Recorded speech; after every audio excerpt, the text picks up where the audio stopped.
and he is the MD for National Bank for Financing Infrastructure and Development. So can I then invite Mr. Chairman? Good afternoon, Dr. Charan Singh. Very good afternoon to all the members who have joined, particularly Dr.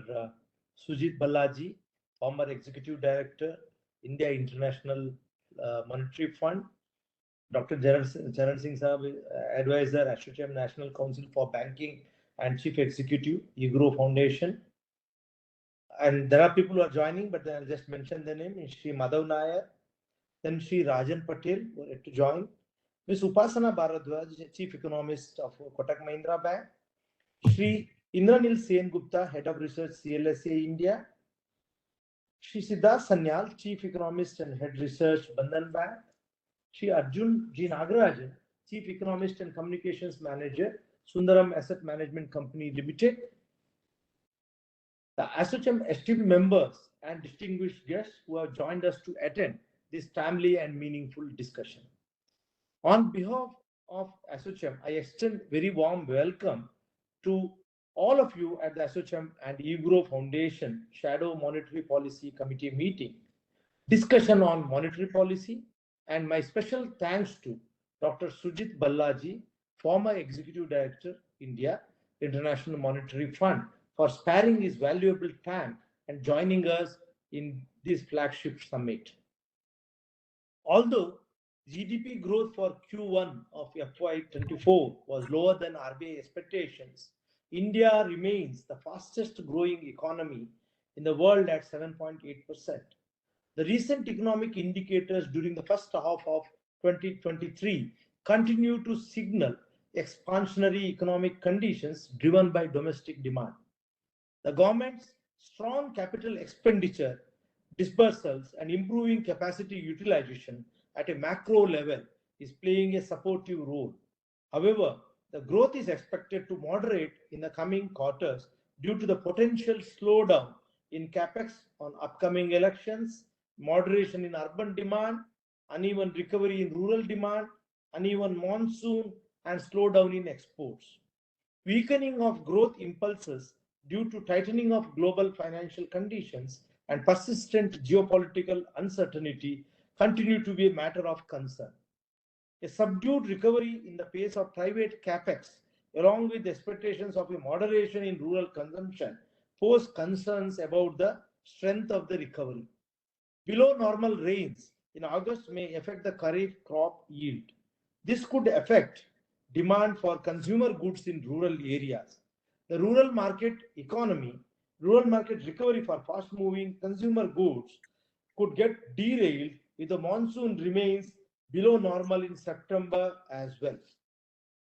The Union Budget 23-24's emphasis on capital expenditure has helped to crowd in private investment, strengthen job creation and demand. The government's enhanced focus on policies like Gati Shakti, along with the National Infrastructure Pipeline, has resulted in record levels of order inflows for all the major infrastructure players. India's move to generate 50% of its energy from renewable sources to achieve carbon neutrality has opened massive opportunities with private investments kicking in this space. With the economy picking up, private capital expenditure has rebounded and is poised for a resurgence. The current macro situation is largely stable in India, and we appear to be well on the path to scale up growth in the coming years. This will be a gradual process though, as the present momentum is coming from specific sectors and is not broad-based. That will take time, and hence we may have to wait for a couple of more years. But the good news is that we don't see a slump in any major sectors, and the fact that we have continued to do well despite the global slowdown is a positive, as it shows we are insulated to an extent. At last, I would like to say that key export sectors like petroleum, gems and jewelry, handicrafts, ready-made textile garments, and chemicals showed decline in growth. Going forward, the introduction of the PLI scheme, particularly in sectors like electronics, will drive exports. India's move to sign free trade deals with a number of partner countries and improvements in utilization rates for those agreements could also deepen the country's economic relationship globally.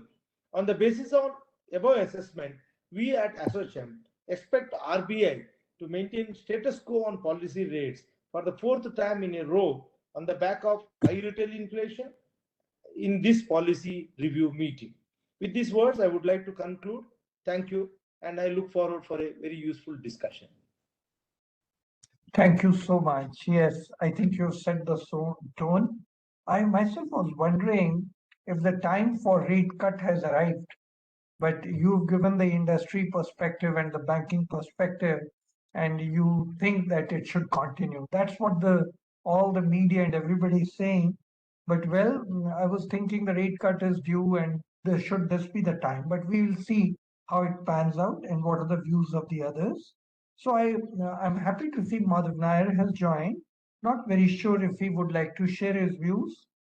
And then I'm not seeing Rajan, Mr. Rajan Pental. Rajesh?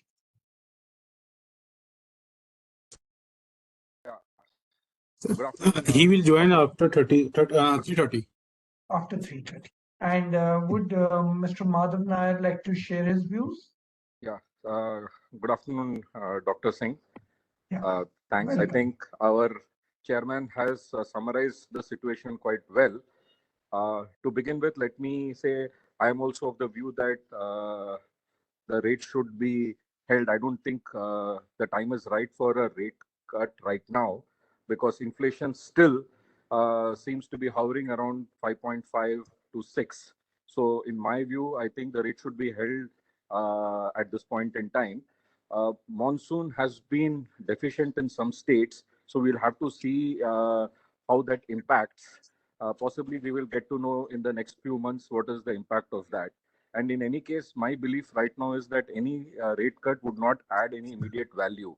So like in my last meeting, what I had suggested, I think holding on to the current rates would be advisable. Thank you. Thank you very much. Let's move on. And I would then invite Madam Upasna Bhardwaj to share her thoughts with us. Yeah, thank you, Dr. Singh. I'll just take, a lot of developments are happening at the moment, both domestically and globally. And so I'll just like to take a few minutes to set the background in place. Domestically, while, growth is holding up quite well, undoubtedly, broadly, there are patches of weakness. There is some amount of uncertainty with respect to whether consumer demand is going to continue as strong as we've already seen in the last few quarters. But at the same time, I think broadly, we can convincingly say that growth is holding up much better. And that is one green spot in all of this that we look at. So that is one. But of course, in that context, when we look at inflation, like Mr. Madhav said, and even I think the chairman also said, inflation is not out of the woods. The inflationary pressures are not out of the woods yet. And this is not just an India problem. This is a global phenomena we're looking at again. So while we were drawing some comfort on the fact that inflation had peaked out globally, and we would probably be seeing a fast deceleration in prices and inflation. But I think somewhere now we've hit that kind of we are seeing a stopgap now. We're not expecting that inflation is going to further moderate from these levels.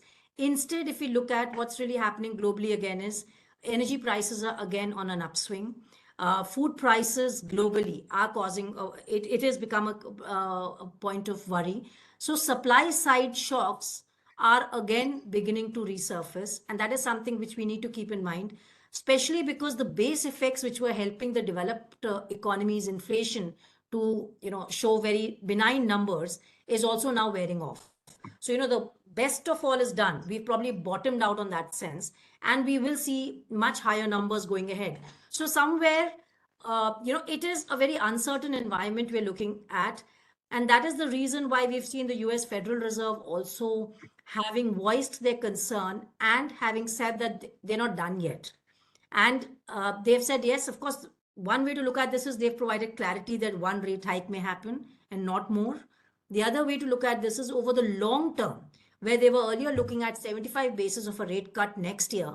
They are looking at 50 basis at the moment. And that may incrementally, we might start seeing less and less of possibility of a rate cut as we go ahead if these risks that we're talking about continue to sustain. So I think that is the reason why markets have been reacting the way they have over the last few days. And especially the US rates, if you look at the US Treasury yield curve, has bumped up significantly higher. So, particularly the long end of the yield curve, I would say, wherein let's take the case of US 10-year yield, we have seen almost a 20-25 basis of an up move over the last 10 to 14 days or so. So I think a lot of factors are driving the up move in the US rates. One, like I said, is higher for longer narrative, which is clearly going to be the theme for quite some time now, I believe. The other is that the US fiscals are not great. And so that is also adding to the pressure on US yields. Alongside, we have quantitative tightness happening. So the US Federal Reserve is also adding to the supply. And we have the global foreign investors who were earlier investing in the US treasuries, like China especially, who's not anymore, rather they are selling. So what's really happening is there is too much pressure on the bond markets in the US. Yields are going higher, but that's also causing a big differential between the rest of the world and yields. So there's much better advantage in people shifting back to investors shifting back assets towards the US versus rest of the world. So I think that is something which is going to be a point of worry for most of the EM classes, EM economies to watch out for. And that is, again, a reason why, as a global factor, why the RBI should be cognizant of and not really go ahead with even considering a rate cut. That is one part. But keeping the global aspect aside, I think for India also, inflation is at last inflation reading was at 6.86. It's improving. The scenario is improving, but there is a lot of risk because we are almost done with the monsoon period. Maybe another 2 more weeks. If IMD has suggested that it's extended by another 2 weeks, so let's assume by 15th of October this monsoon period ends, and the moisture content will determine the rabi sowing and the output as well. So we will have to be watchful on the winter cropping as well. So I think things are not as comfortable. So food, like I said, energy again is a point of worry for India. So inflation remains a challenge. Having said that, core inflation in India, the demand side price pressures are looking comfortable at the moment. So no need to hike, but at least no need to cut as well. So I would say a status quo is something which I would recommend at the moment. Trying to balance out domestic and global risk together. I think it is important to ensure that financial stability is in place and hence a status quo would be maintained. I just like to point out one more thing here. And very importantly, I would say what RBI has been doing is they are ensuring that the shorter end of the rate curve is kept elevated by ensuring that liquidity is maintained very tight. And that's a very effective tool, I would say, in an environment when we are talking about additional incremental rate hikes by Fed probably, and where there's a risk of capital outflow that could happen from the emerging economies. So this is a good way to manage inflationary risk and at the same time also, curb unnecessary speculative attacks on the INR as well. So I think the dual objective can be managed by keeping the shorter end of the interest rate curve much more elevated. And that is why you would see that the operating target rate, which should ideally be hovering around the repo rate, is actually around the MSF rate. So there is already an effective rate hike, temporary though, of 25 basis of hike, I would say. So, this is where we are at the moment.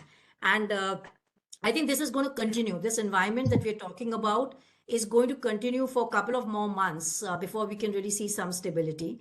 So that's the reason I would recommend a pause. We can manage, liquidity is a tool wherein we can manage it in a short term by effectively raising rates. And that's what RBI has done. So no need to really touch repo in that context. And that's why I would recommend, like I said, Just one more point on the external sector. Recent development that has happened is the introduction or announcement of India's debt, GSEC, into the global bond index. And I think that's a very structurally positive news for India, for sure. It does ensure that rupee remains stable. Now, this is again over a medium term we're talking about, because near term, the global risks are very adverse. The global situation is very adverse, so we may not really see the benefit of this announcement. We are expecting the flows ideally they should have been front loaded. Right away, we should have started seeing flows, even though the actual inclusion begins from June next year onwards. But now, because the global situation is looking very adverse, I think there will be some postponement of the inflows that we would see. So the actual impact on rupee, or even very briefly we saw the bond markets react positively, but again we've seen the reversal there. So I think all of this is in the near term, this is not going to help really, but broadly, structurally, the cost of borrowing for the government should come down. Rupee should remain stable and get some benefit. Of course, we will have RBI stepping in as and when required. If they will have to manage rupee's level of appreciation, they will have to manage the level of liquidity in the system to ensure that none of the macro variables are witnessing any kind of instability. So broadly, this is a positive development, but we may not really see the impact of that right away. We will see it over the next 6 to 12 months, probably down the line. So at the moment, I just conclude by saying that rates should be on a prolonged pause. Repo rates, although the short-term rates will be remaining elevated for long. Thank you. Thank you, Pastor. The story of the tight liquidity, I was sure, is going to come in the discussion today. And I think you hit the nail in the head by saying that, in effect, backdoor, there's already a rate hike in that sense. So I agree with that assessment of yours. And also, I totally agree that this, because of the uncertainty in the global market, this is going to play out and we may not see the immediate effect. So thank you very much for your observations. And now let me go to our next speaker. I'm going to invite Mr. Arjun Nagarajan right now, who's the Chief Economist, Sundaram Asset Management Company. Arjun, and once we are done with Arjun, then we will invite Indraneel, and by that time I expect Siddharth Sanyal and also Rajan Pantal to join. Arjun? Yeah, good afternoon, Mr. Singh. You can hear me? Yes. Yes, okay, we can hear perfect. you clear. Yeah, perfect. So I'll just start off with my view quickly on RBI. So we've been maintaining for a while now that the RBI should have a hawkish pause. We've been talking about how the RBI should be on a pause all through FY24. I think we continue to sort of maintain that view that all through FY24 there should be a pause. Now, we are expecting the start of rate cuts. We continue to expect the start of rate cuts from the RBI only by the end of the June quarter of 2024. So we maintain the same thing. So from the last time we've been talking about end of June 2024 will be the start of the RBI's rate cut cycle. What we've also been saying is that even if the RBI does cut rates, it will be a very shallow cycle. It's not really going to be a fairly deep cycle. So maybe 50 to 75 basis points max will probably be the extent of the cycle. Now, that shallow cycle, the shallowness of the cycle probably is a little reiterated with what we heard from the Federal Reserve last week, where they are expecting only 50 basis points of rate cuts in 2024, as opposed to what they were expecting earlier of roughly around 100 basis points. Now, the reason we're looking at the Fed is we continue to sort of maintain there are only two key reasons why the RBI is raising rates or is keeping rates at where they are. We don't really think inflation is the key. Inflation is a narrative that the RBI is very clearly looking at and is trying to tag. But the two main reasons is one, the Federal Reserve. They don't want a divergent monetary policy, so they will have to tag the Federal Reserve, and they've been tagging 50% of that all along. Second is the trade deficit. So trade deficit is still not something that we have gone back to sustainable levels. Trade deficit is still north of 20 billion per month. To a large extent, the services exports have really sort of helped us to a large extent. Probably bond inclusion, the 25 billion is an expectation that maybe can help us in 2024, but nevertheless, sustainably the trade deficit number has to come down. So Federal Reserve policy and the trade deficit, we continue to feel these two are the most two important variables the RBI is looking at to take a call on rates. Now, so in short, a hawkish pause. We don't expect the RBI to do anything on rates all through FY24. We expect a shallow cycle that will start end of June of 2024. Now, two things I also want to touch upon. One on bond inclusion. Bond inclusion definitely is a positive. I think the markets are expecting anywhere around 25 billion or so, and rightly, like Mr. Upasana was talking about, we don't really expect the flows to come in now. Probably second half of 2020 of next year is probably when the flows might start coming in and help the rupee to an extent. The impact it will have on the rupee will directly depend on what the RBI does with those flows. So it's most likely that the RBI will try to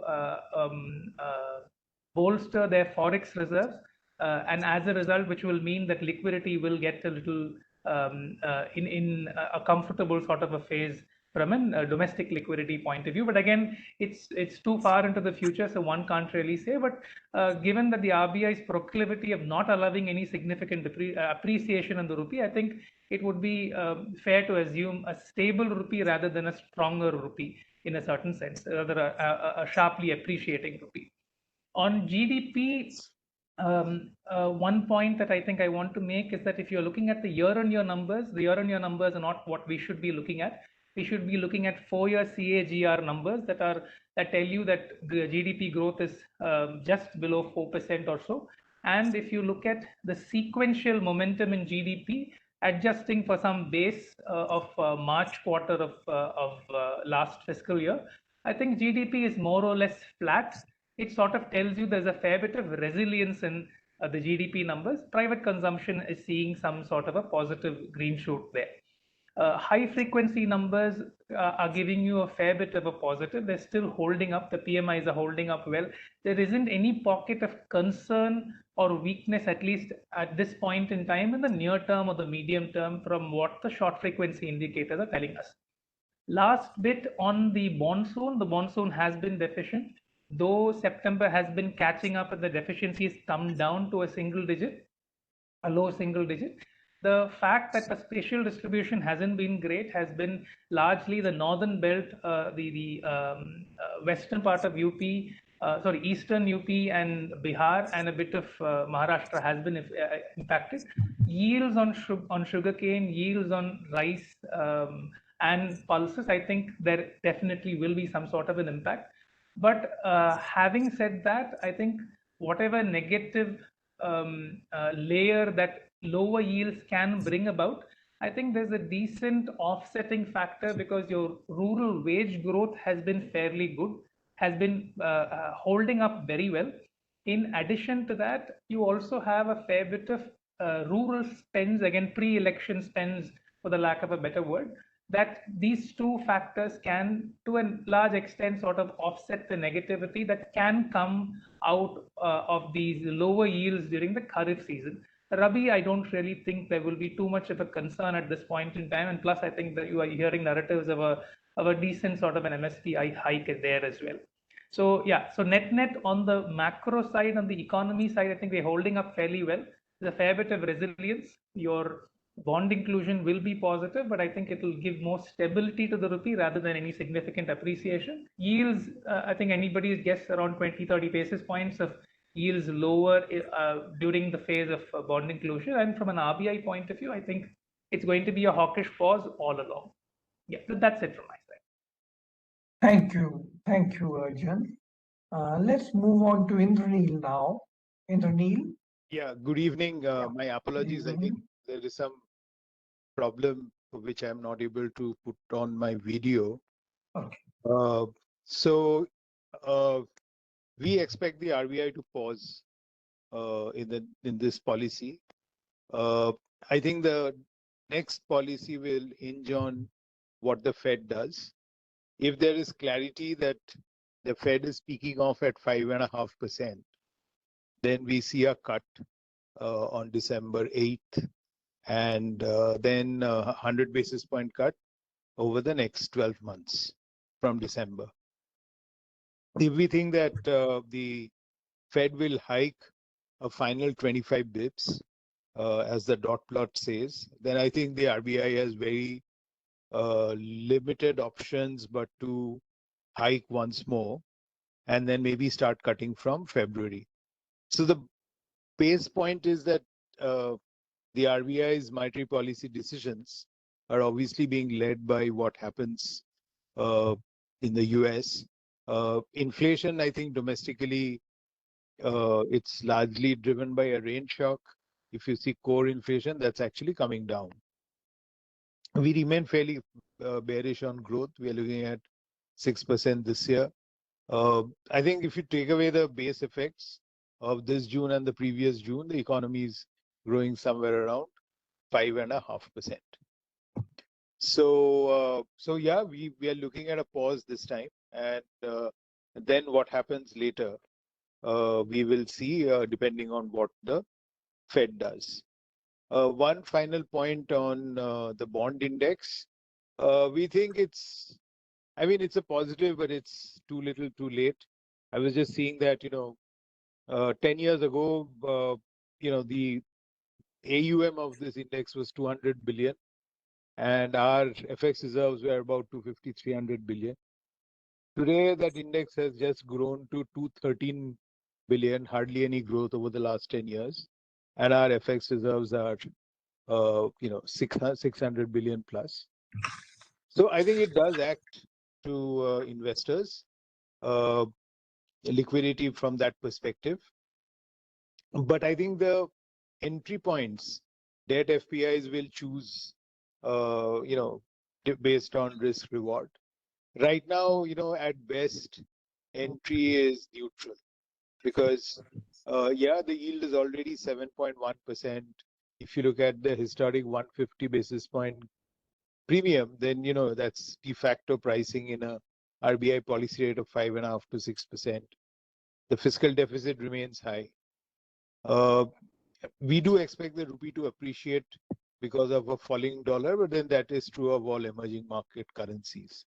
So I think the flows will be more back-ended than front-ended. The final point I will make is that I don't think debt FPI is bringing in money is additive demand in the GSEC market, because once you bring in FX, the RBI will have to cut down OMO. So it's essentially a rebalancing that will happen between the RBI and the debt FPIs in buying GSECs. But nonetheless, I think I have myself been a proponent of this move, but it's coming at a time when these numbers are much less important than they were earlier. So I'll stop here. Thank you, Indranil. This point that you have made and made earlier also about the rupee appreciation, given that we have the bond inclusion now, I do not know how it is going to play out, but I think in the second round, we'll probably like to dwell upon it, that in these uncertain times and slow growth in the Western world, rupee appreciation at this point, where would it lead to our exports? But I'll come to it in the second round. And let's see if Mr. Rajan Pental, have you joined? I don't see the name in the list. And also let me check up if Mr. Siddharth Sanyal has joined. Siddharth, no, none of the two have joined. That's okay. I'm then going to invite Dr. Surjit Bhalla to share his thoughts. Yeah, thank you, Chan. I've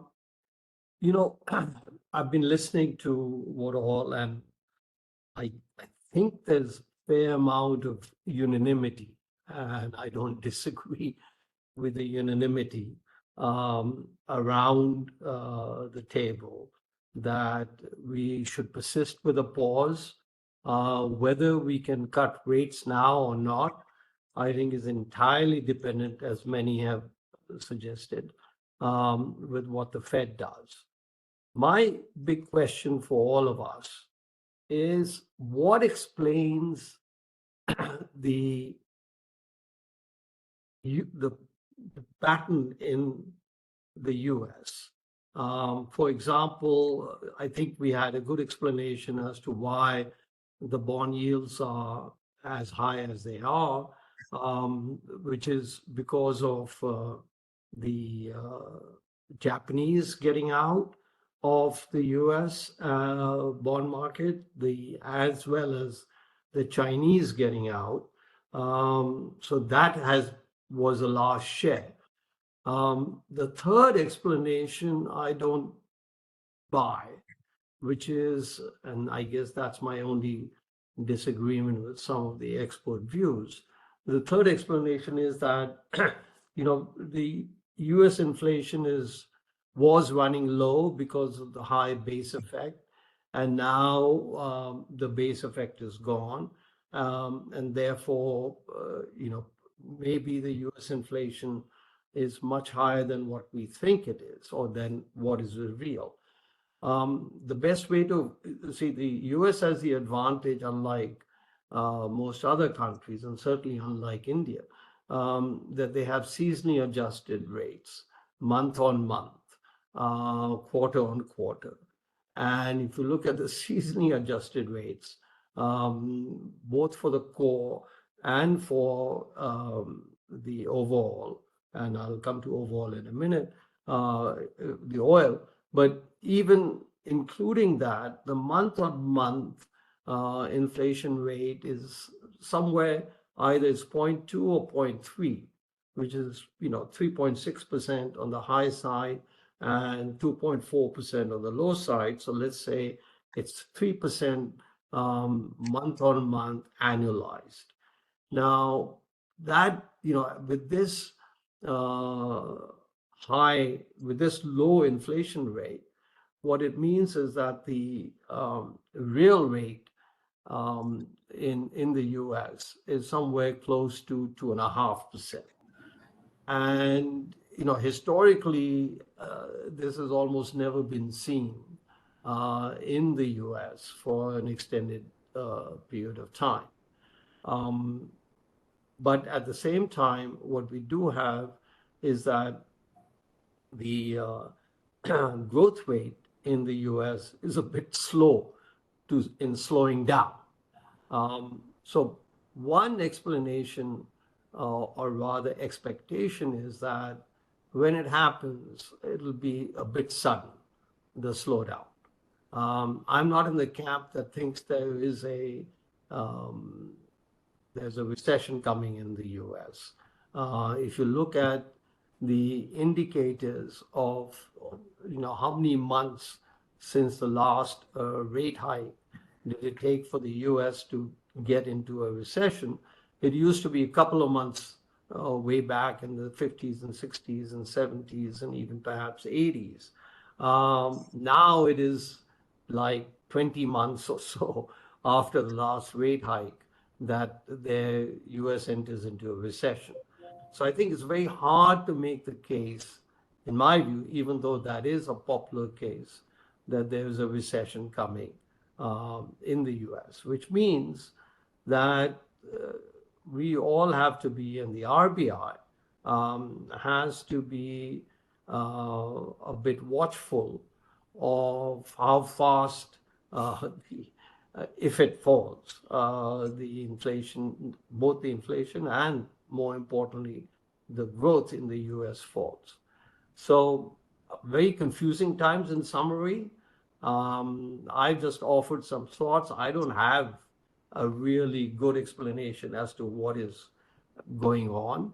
I don't think most people do, but I'll be happy to be enlightened. We're all guessing, as I am, and I don't see higher for longer, much longer. But I've been saying that for the last few months, and I've been completely wrong. So with those thoughts, I'll leave. I'll conclude. Sure. Thank you, sir. Means my own view was that would we tag along with the US in these very uncertain times, and we are entering the critical cycle, and the next 1 year as we enter the critical cycle, and by the time we get our the long-term budget would be around May, maybe June of the next year. So how is the monetary policy going to hold on to the economy? But I'll come back to it, sir, in a few minutes. We have Siddharth Sanyal here with us. Siddharth, would you like to share your thoughts? Sure, sir. Thank you. And apologies for joining late. And I actually missed the advantage of listening to some of the other panelists. But I just quickly would like to provide some of the key takeaways I have for this particular round of MPC meeting. Very clearly, in the last 2 months, when or around the time of about a month and a half, 2 months back, when the inflation number, CPI inflation number shot up in a scaring fashion. Very clearly, it was led by food prices. Looks like some of these food prices impetus is slightly less at this moment. So going ahead, we are back to the trajectory on the domestic CPI inflation front, which broadly we were anticipating a few months back, which is somewhere in the 5% handle. So overall, for the year as a whole, we do think the overall average CPI inflation number will be close to 6.5%, maybe a slight, close to 5.5%, marginally or maybe marginally higher than that. So broadly, what we are seeing that whatever number the RBI had been forecasting a few months back about Q3 and Q4 financial year inflation targets, we don't differ too much on those numbers. Whatever is the uptick we are talking about in this number is due because of the upside surprise in Q2 numbers. So a little bit of relief on the headline inflation front on an immediate basis. Obviously, the US didn't hike at this moment in this particular policy, but the guidance is clearly coming that 2024, there will be potentially less cuts than what was being projected and whatever was the guidance. So I heard just what Dr. Bhalla mentioned, but if I just go by that particular guidance from the US Fed members, the higher for longer theme is the guidance from their side at this moment. So in this particular regard also is that in case of India, we think the higher for longer, I would like to say that we don't anticipate any hike at this moment. We think the rates remain on hold in the October policy, and unless there is any very significant surprise, unanticipated move on inflation front in the near term, the bar for further upward movement in Indian interest rates is very high at this moment in our view. So our baseline is that the current repo rate remains unchanged for a while, even if US delivers another hike either in the month of November or December. Interestingly, I don't know whether this has been discussed, but if I go by the market, the way the market is pricing in US hikes, the probability that the market was assigning earlier, just about 7-10 days back, whatever probability they were assigning of a hike either in November or in December, that particular probability has started moving lower. Possibly yesterday's data points also would contribute to some extent in this particular context. So basically what we are saying that given that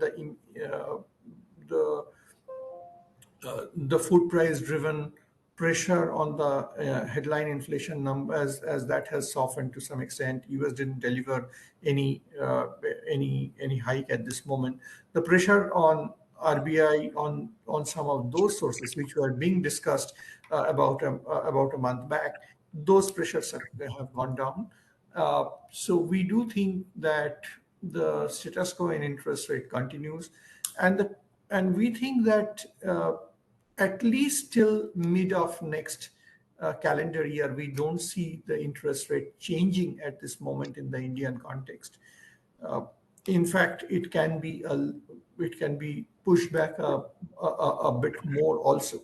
We obviously recognize a bit of headwind on the growth front continuing. I tend to say that the widely discussed K-shaped recovery in that particular segment, the festival season demand, whatever early indication we possibly could have anticipated at this moment, we haven't really seen in various parts of the country that particular that kind of demand uptick. We haven't really witnessed at this moment. So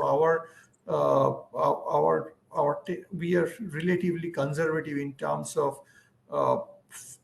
further, growth numbers in the coming quarters. Our number for overall FY24 GDP growth is around 6.2% at this moment. That's why we think that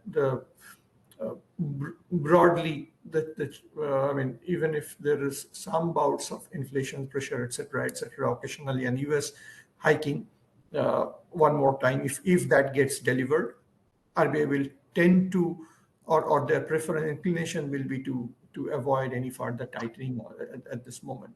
So that's broadly the take on the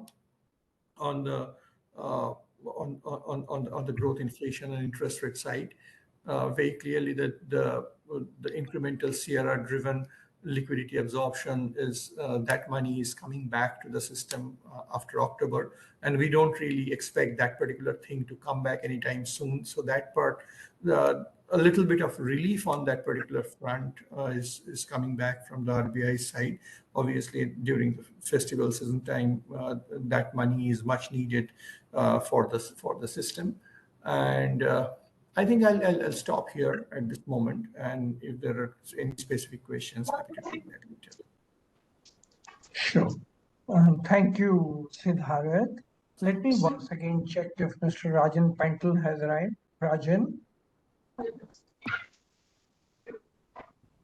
I think Dr. Rajesh, we don't see Pental, right? Yes, sir. He will. Okay. He will not join, sir. He will not be able He's to having come? meeting with RBI, so he has just sent the message he is not able to join. But definitely will share his insights later. Okay, that's somebody will share now or will send us later.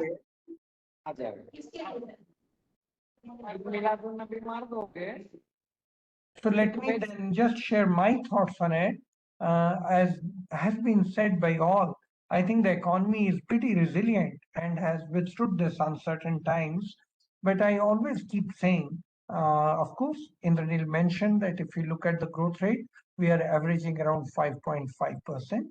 And even if we look at the statistics which is coming out at different points from the RBI, and if we look at the quarterly estimates that they have provided, we would be in the Q3 around 6 and Q4 around 5.7, and we would average the year around 6.5 if we are able to cover up what happened in the first quarter, slight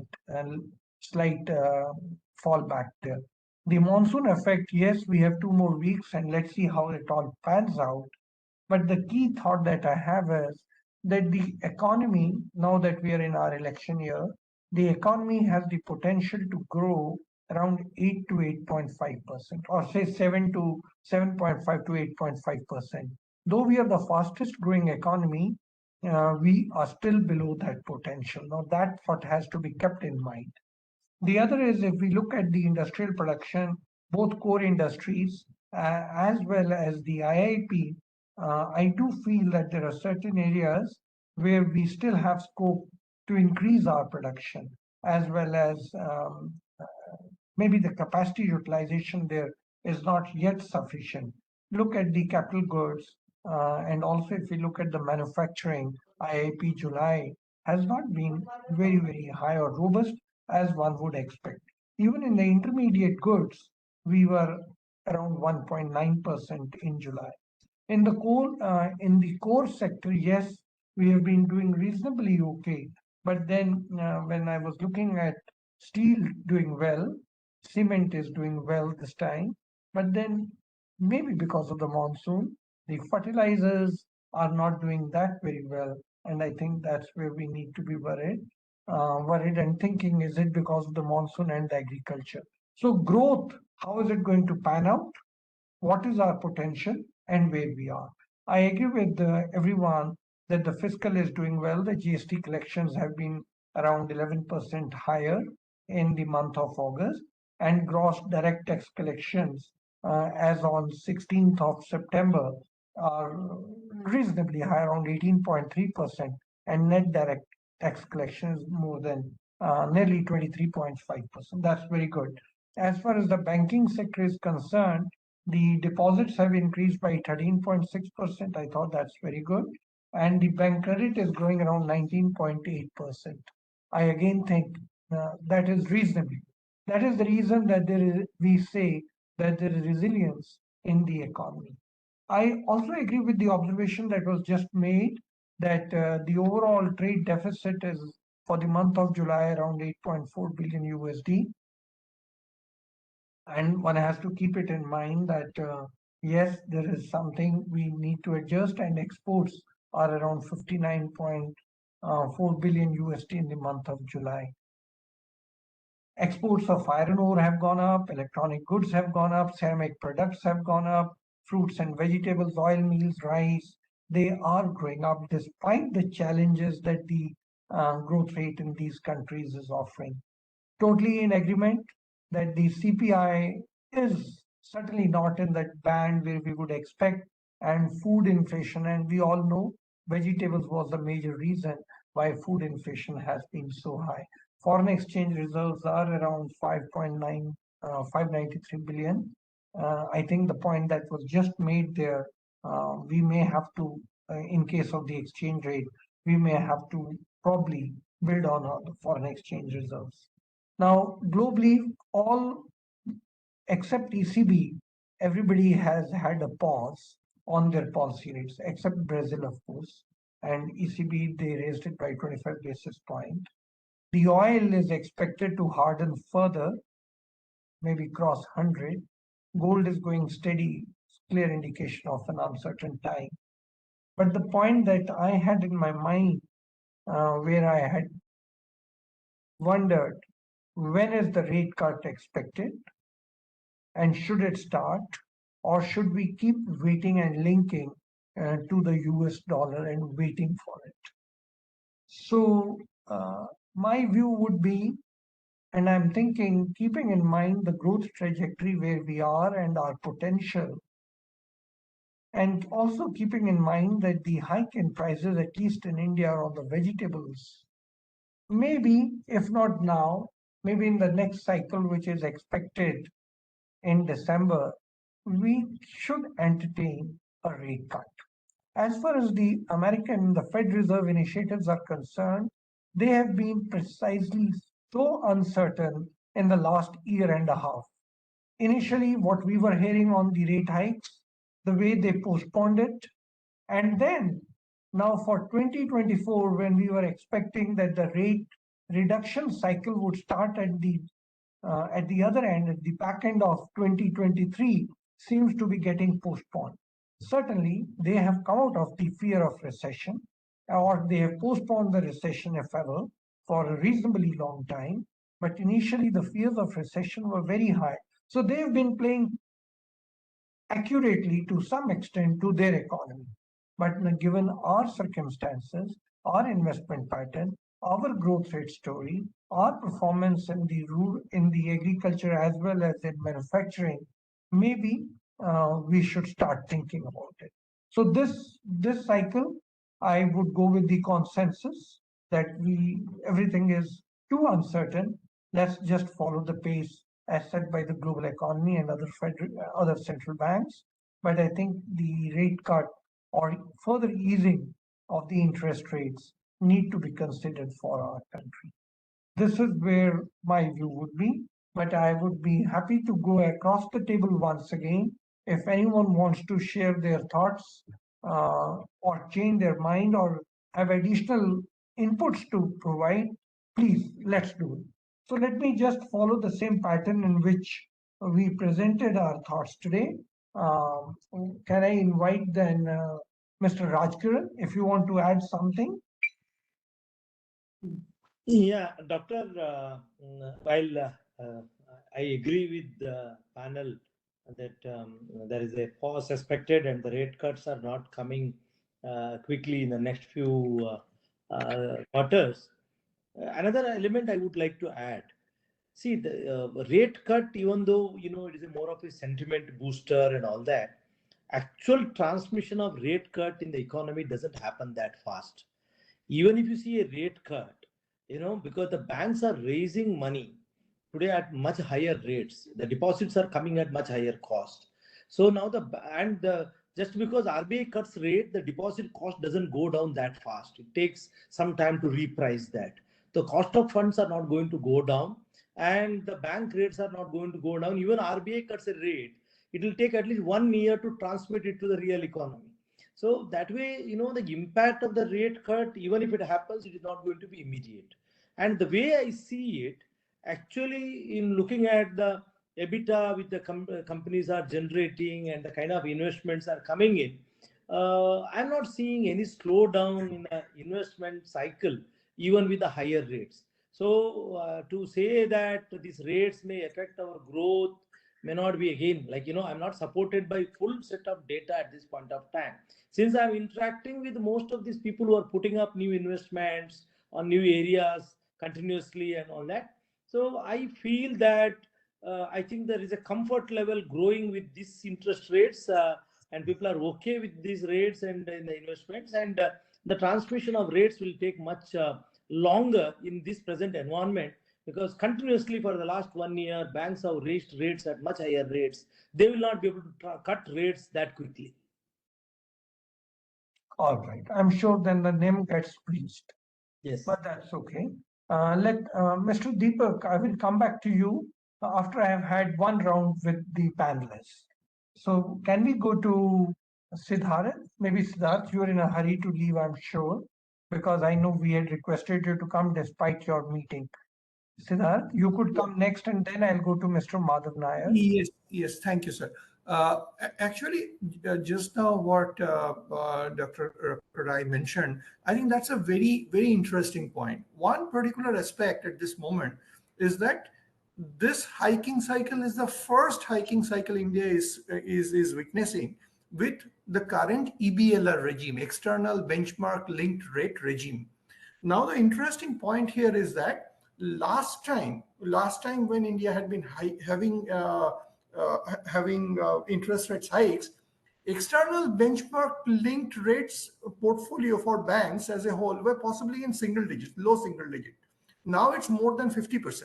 So today, when RBI is hiking immediately, and the full quantum of the hike is getting passed on for a sizable part of the portfolio, or at least half of the overall banking sector portfolio. Now, the question is, when RBI starts cutting, going by that rule, it should come down.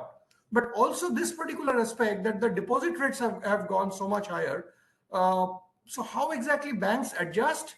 I think that's a very, very significant question, and we'll figure out whether there is any tweak in the norms we get to see, or banks adjust the marginal cost of deposits so significantly that they overcome a part of the average cost of deposit. That will possibly be a very, very interesting point, and that we'll figure out possibly sometime in 2024.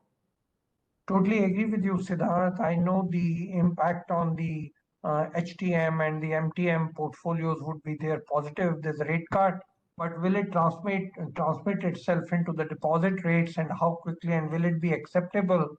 Very, very difficult phase and very challenging times for the banking system. Totally agree. Let's go to Mr. Madhav Nair then. Mr. Madhav Nair, any last minute addition to your thoughts or contribution?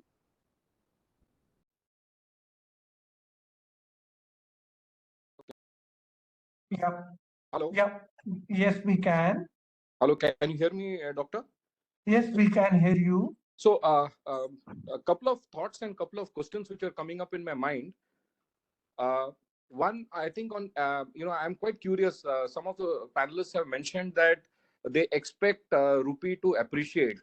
Now, fundamentally, I'm seeing energy prices going up, commodity prices are still not come off, and India is still a net importer.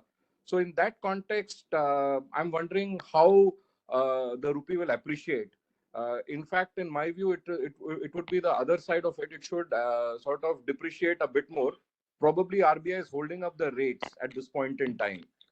So this is something which was coming up in my mind, and I would like some of the experts, if I could hear their views on this particular aspect. Yeah, if I can add here, if that's okay.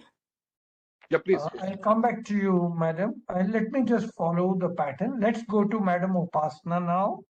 Upasana, madam. Yeah. Yeah. No, I was just trying to respond to Mr. Madhav. Yeah. I think many of us were talking about the rupee appreciation only on account of the expected flows once they begin to come to the system or to the economy from the bond index inclusion. That was the only purpose. That's where we were talking about the rupee appreciation. At the moment, I did mention in the beginning as well, there are too many risks that are emanating from the global side. So clearly the bias is more for rupee to depreciate at the moment. And in fact, this is a time when flows, even if they come, RBI will definitely not let rupee appreciate also, even if it happens, because if all the other EMs, it's a dollar strength, generalized dollar strength period, and most of the other economies will be depreciating against the dollar. So RBI would not allow rupee to appreciate, even if flows were to come in a bulky manner at this point in time. So either way, we don't expect rupee to appreciate in the near term. And you correctly said RBI is managing the currency very closely. So it's not just about appreciation, it's also about depreciation. We know that rupee could have probably weakened much more from the current levels if RBI was not there. So the whole bias is towards depreciation, if not for RBI, but it's only on account of probable bulky front-loaded flows, which could come about by the active FPI players. As and when they come, it could provide some scope for appreciation, but not right away. Doctor, I had a second question which I couldn't complete, with your permission. Yeah, but be brief. Yeah, very, very brief. I also was the second view which I wanted to seek was, it's pretty anecdotal, but what I'm seeing is that there is a high consumer loans have really gone up, and specifically the unsecured loans. We had briefly touched up in our last one also. So even with this rates being high, consumer loans are picking up. So if that is the case, and that's what I'm seeing from, even if you see the NBFCs like Bajaj Finance, etc., it's going up. So what is the view here of the panelists? Like the consumer loans going up with interest rates still being at a higher levels? Yeah, retail credit in the banking sector is also growing much faster than what the deposits are. But in the NBFC sector, I also understand that there has been an extraordinary expansion in credit. I do not know if Upasana or Siddharth or Indranil would like to react. Upasana, would you like to add something on this? Yeah, in fact, I think this is a trend which we've been observing. Most of the credit offtake that has been happening through the course of last 1.5 years or so, it has largely been on the personal category. The households, the consumer durables, the vehicles, all of this is really adding on the housing. So we haven't really, and of course the credit cards, like you mentioned, the unsecured loans. So that has been supporting. If we just look at the recently released data by RBI on the financial savings as well, so the net financial savings has come down to 5.1%. It's like one of the historical lows. If you just look at it categorically, this is for March 2023 data. Now, this is largely led by the liabilities going higher. So it's actually, if you look at consumption, it has been contributing to growth over the last few years. And that is largely leveraged consumption. That's how I would put it.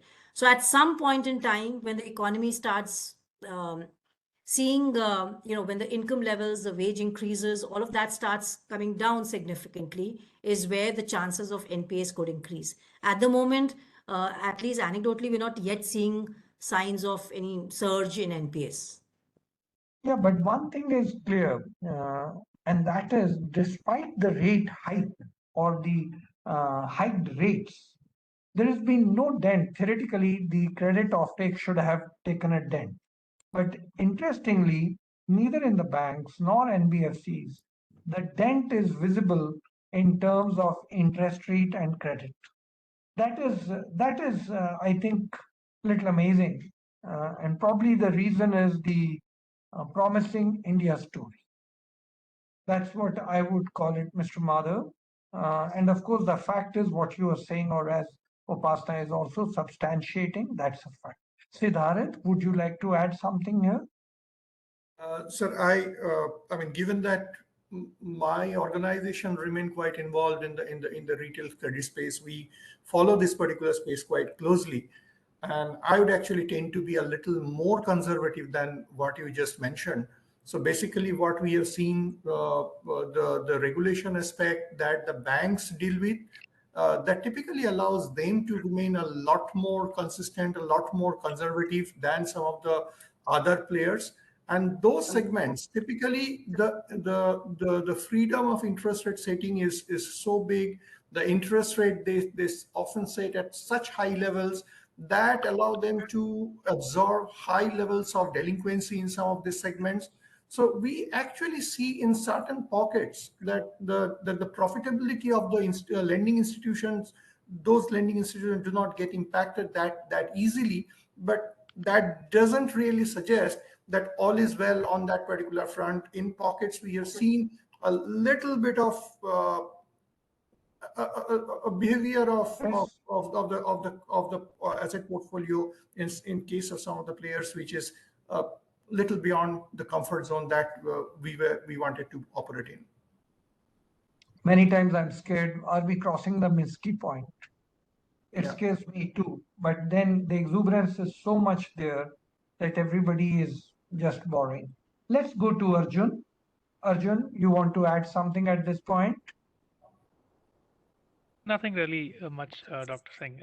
I think everybody sort of very well summarized all the views. So you totally agree with what Upasana summarized on your behalf? Rupee appreciation because of the bond inclusion, or any other Yes. factor you had in mind? No, so the RBI has not really been allowing the rupee to appreciate, and every opportunity they've sort of tried to bolster reserves. So if there is a strong inflow, if at all, that does come through, in addition to the 25 billion that is being expected, I think to a large extent the RBI will sort of add on to the reserve. So we already currently our import cover is around just around 9.5, 10 months or so. So I think it around 12 to 18 months is probably something that they might want to look at from a directional point of view. So a rupee appreciation, that is not my base case. I think the extent of depreciation might soften a bit is probably how I would want to put it. Yes, but so I agree, broadly agree. Yes. Yeah, I would second you, Arjun. I myself think appreciation of the rupee at this point would be counterproductive, and depreciation as it is, I think we should allow a little more free fall of the rupee for some time. Let's go to Indraneel now. Indraneel. Yeah, I mean, I don't have much to add except that the rupee appreciation call we have is largely predicated on the dollar, because we think the dollar can go to 118 a euro by March, as the Fed is seen to be done. So, whether the Fed stops at 5.5 or whether the Fed goes to 5.75, it's probably going to be done by March. And then the markets will start to look at rate cuts. And, markets should be pricing that in early. So that's one. And secondly, the trade seasonality will, turn in favor of the rupee towards the end of the calendar year. And we have some lumpy payments, outpayments, $5 billion, I think in November and February, but they will also be out of the way. So our rupee appreciation call is primarily a weaker dollar call. Okay, so you're coming from the other side. Yeah. All right. Let's listen to Dr. Bhalla now, sir. Yeah, 2 points on the dollar. And somewhat in agreement with Indranil. I think, look, one, the dollar with the rest of the world, I don't, see it hovering at these levels for much longer, actually. And I see the dollar coming back to earth pretty soon, maybe in the next 3 months, it'll start to move.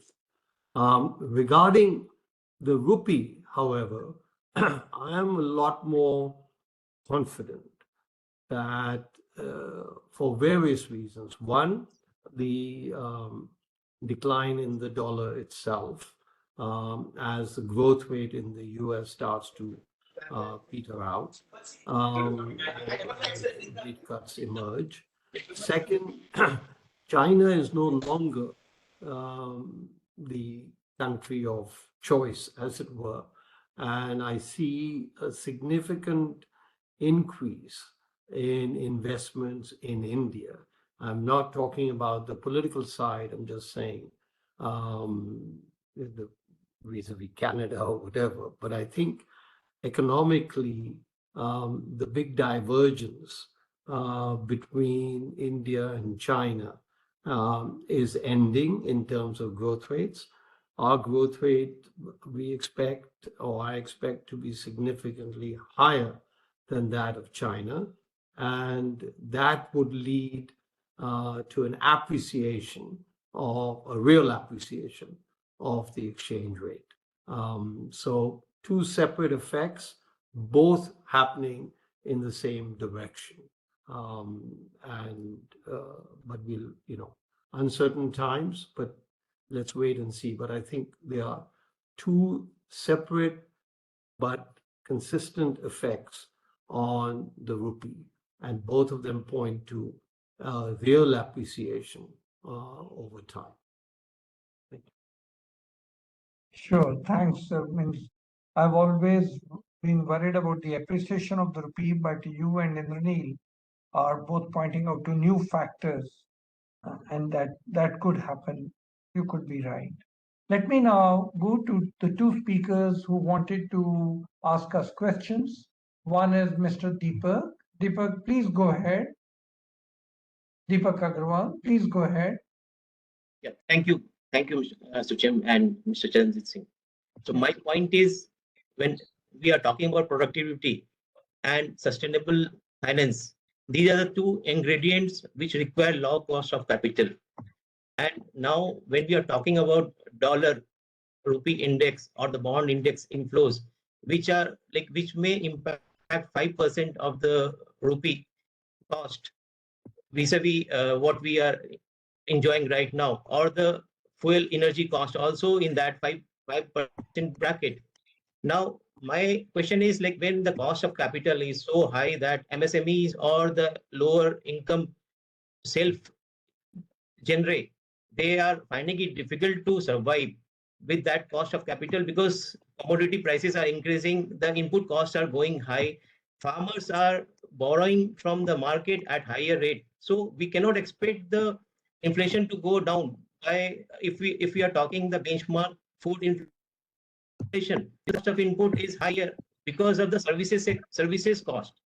So services cost need to be brought down by the mechanism where input cost of capitals are reasonably sustainable for the entire, like, crores of farmers, crores of MSMEs are asking for lower cost of capital that is sustainable for their survival, for the growth, GDP enhancement, because 6.5, as we are speaking about, that is a minimum benchmark for the higher aspirational developing to developed country goal we are setting for. And if we are talking about the global supply chain management, and we are trying to figure out the way we can have the productivity, we can have the lower cost of capital, we can compete with China, which is almost 3.5.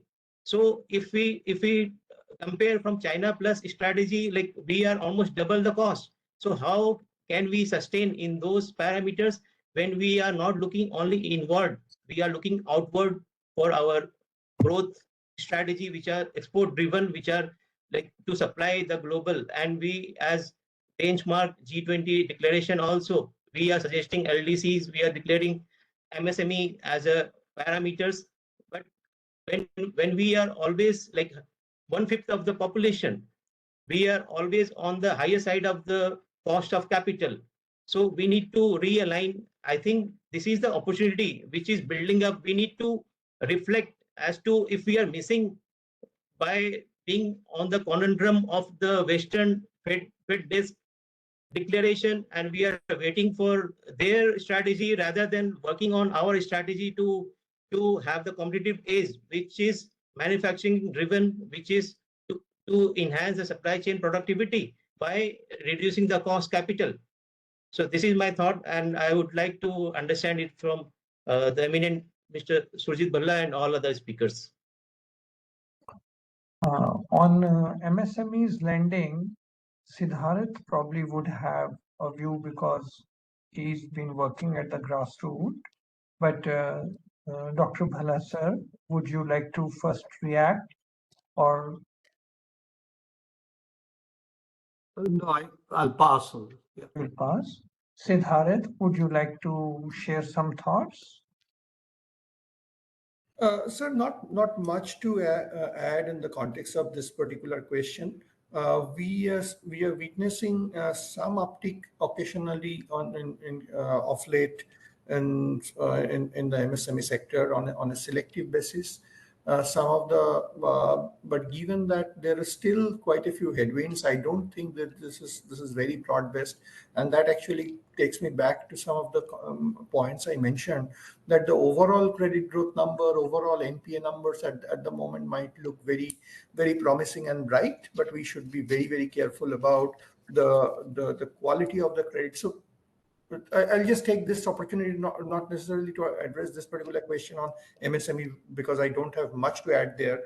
But some of the points that we are discussing that time, that what is happening in the retail credit space as we speak, I just dug out some broad numbers.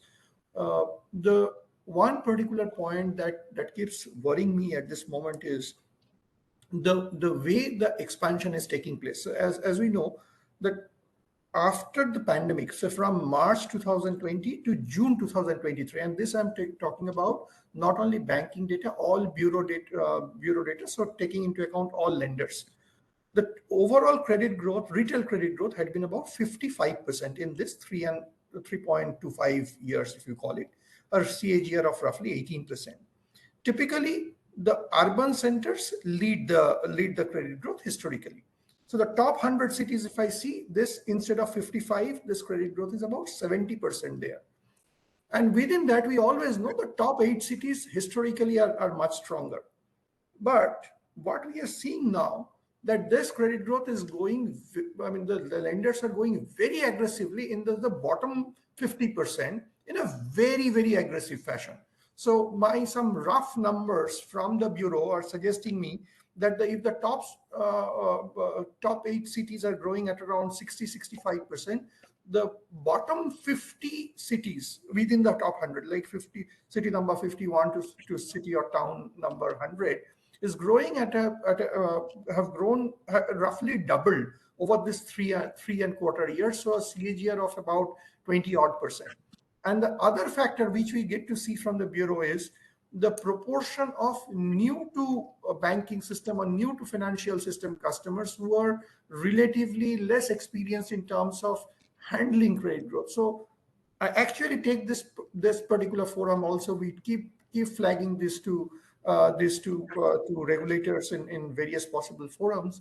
Want to highlight this particular fact that we should take a very, very holistic and not necessarily exuberant view, rather than a very conservative view on this particular aspect, and try to ensure that this growth remains sustainable and really healthy, rather than leading us to some kind of an uncertainty, undue uncertainty anytime soon. I might be sounding a bit sobering, but can't resist highlighting some of these points that I see. Thank you, Siddharth. Really, we need to be cautious and conservative. Anyone other than anyone amongst the panelists would like to make an observation to what Mr. Deepak Agarwal has asked? My own thoughts, Mr. Deepak, align to yours, as you know, that I said that keeping the growth pattern within the country and domestic demand, can we lower the rates? But then there are counter arguments which was made by Mr. Raj Kiran that, well, you say lower the rates, but even at these rates, markets are flourishing and blossoming and seeking as much credit as one can provide.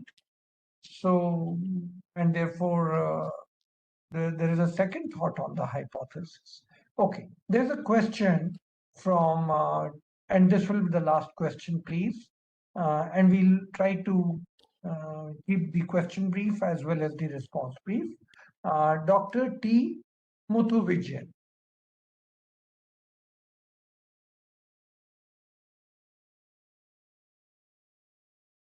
Dr. Muthuvijayan.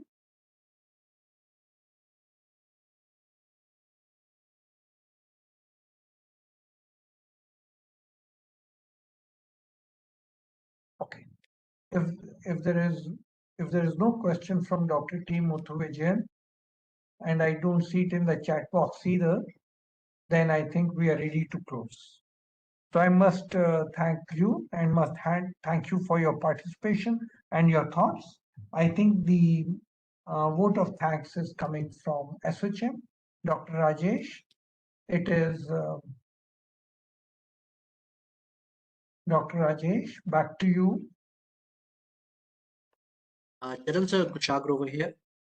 Vasudev sir from ASSOCHAM will be delivering that. Yeah, sure. It's been a very interesting session indeed, and I would like to thank Dr. Sujit Bhalla and all the other panelists for sharing their views with us. We will be, of course, compiling all of this and sharing with the RBI.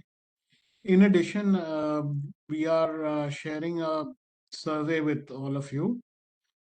We would be grateful if you could help us respond to that survey. It is to do with the long-term economic growth as well as the credit policy, the future direction of credit policy. So, you know, it's a short survey, it won't take more than 20-25 minutes of your time. If you can help us fill it out, it'll be more than great.